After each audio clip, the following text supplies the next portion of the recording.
பாமகவின் அன்புமணி தரப்பு வழக்கறிஞர் பாலு செய்தியாளர்களை சந்திக்கிறார். நேரலையில் பார்க்கலாம். சார்பில் மூத்த வழக்கறிஞர் நீதிமன்றத்தில் ஆஜராகி மருத்துவர் ஐயா அவருடைய வயதை அவர்கள் கருத்திலே கொண்டு அதை பயன்படுத்திக் கொண்டு தேவையில்லாமல் இதுபோன்ற வழக்கை தாக்கல் செய்திருக்கிறார்கள். இந்த பிரமாண பத்திரத்தில் கையொப்பமே மருத்துவர் ஐயா அவர்கள் இட்டாரா என்பதே கேள்விக்குறியாக இருக்கிறது. அதுவே சந்தேகத்துக்குரியதாகவும் இருக்கிறது. நீங்களே பார்க்கலாம், பத்திரிகையாளர்களாக நீங்கள் தேர்தல் ஆணையத்திற்கு கொடுத்த மருத்துவர் ஐயாவினுடைய கையெழுத்தும் சென்னை உயர்நீதிமன்றத்தில் இன்று தாக்கல் செய்யப்பட்ட பிரமாண பத்திரத்தில் இருக்கக்கூடிய கையெழுத்தும் ஒன்றாக இருக்கிறதா என்பதை நீங்கள் ஆய்வு செய்து பாருங்கள். இதற்காக நாங்கள் குற்றவியல் நடவடிக்கையை மேற்கொள்ள இருக்கிறோம். இந்த கையெழுத்தை யார் விட்டது, இதற்கு எந்த வழக்கறிஞர் அதற்கு அட்டஸ்டேஷன் இட்டார், இது மிகப்பெரிய ஒரு நீதிமன்றத்தை ஏமாற்றக்கூடிய மோசடி செய்யக்கூடிய ஒரு வேலையை அவர்கள் செய்திருக்கிறார்கள். இதற்காக தனியாக ஒரு புகார் மனுவை நாங்கள் கொடுக்க இருக்கிறோம்.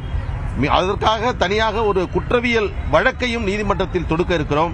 இது மிகப்பெரிய மோசடி, ஒரு நீதிமன்றத்தை ஏமாற்றக்கூடிய வேலையை செய்து கொண்டிருக்கிறார். இந்த நீதிமன்றத்தில் அவர்கள் தாக்கல் செய்திருக்கக்கூடிய ஆவணங்களில் பல்வேறு முரண்பாடுகள் இருக்கிறது. இதற்கு முன்பு தாக்கல் செய்யப்பட்டு நோட்டீஸ் வழங்கிய ஒரு வழக்கில் எங்கள் இருவருக்கும் எங்களுக்குள் எந்த பிரச்சனையும் கிடையாது, எந்த சிக்கலும் இல்லை.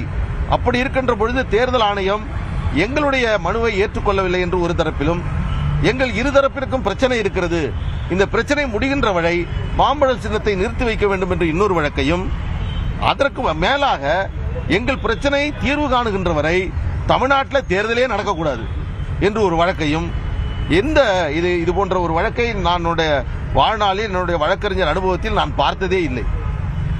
இன்னும் என்னவெல்லாம் இவர்கள் சொல்வார்கள், என்னவெல்லாம் செய்வார்கள் என்பது எனக்கு புரியவில்லை. ஒரு நீதிமன்றத்திற்கு வருகின்ற பொழுது, ஒரு ரிட் நீதிமன்றத்திற்கு வருகின்ற பொழுது முறையான தேவையான அவர் பரிகாரத்தை அவர்கள் நீதிமன்றத்தில் கேட்க வேண்டும். ஏதோ ஒரு விளையாட்டு திடலை போன்று இன்றைக்கு நீதிமன்றத்தை நடத்திக்கொண்டு இதுவரையில் 6 வழக்குகளை தாக்கல் செய்திருக்கிறார்கள். ஒரு வழக்கில் கூட அவர்கள் இதுவரையில் சாதகமான தீர்ப்பை பெறவில்லை. தேர்தல் ஆணையத்திற்கு நூற்றுக்கணக்கான மனுக்களை அனுப்பியிருக்கிறார்கள்.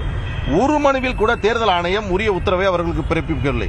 அவர்களுக்கு கொடுத்த அந்த கடிதங்களுக்கு தேர்தல் ஆணையம் தெளிவாக சொன்னது, இந்த பிரச்சனையை சிவில் நீதிமன்றத்திற்கு நாடி உரிய பரிகாரத்தை தேடுங்கள் என்று சொன்னது. டெல்லி உயர்நீதிமன்றம் 4/12/2025 அன்று வழங்கிய உத்தரவு இன்றைக்கு 2 மாதங்கள் ஆகிறது. ஆனால் மீண்டும் 2 ரிட் மனு, நேற்று ஒரு ரிட் மனு. ஏதோ ஒரு வழக்கு தாக்கல் செய்வது என்று முடிவு செய்துவிட்டால் அதே அபிடவிட், அதே பெட்டிஷன், அதுல பிரேயரை மட்டும் மாத்தி ரிட்டு போடுறதுங்கிறத ஒரு வாடிக்கையாக கொண்டிருக்கிறார்கள்.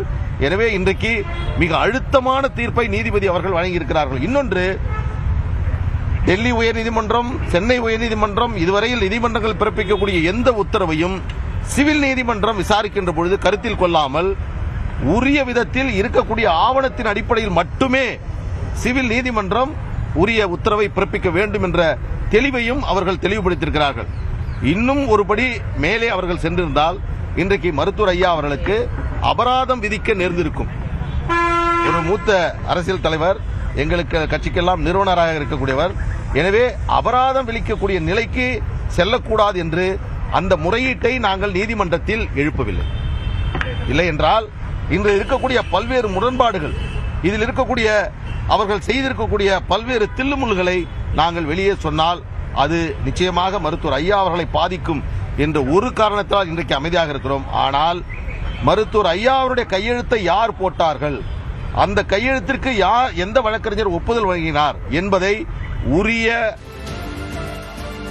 முன்னதாக ராமதாஸ் தரப்பில் தாக்கல் செய்திருந்த மனு தள்ளுபடி செய்யப்பட்டிருந்த நிலையில் அன்புமணி தரப்பு வழக்கறிஞர் பாலு செய்தியாளர்களை சந்தித்திருக்கிறார். விவரங்களை பின்னர் வரும் செய்திகளில் பார்க்கலாம்.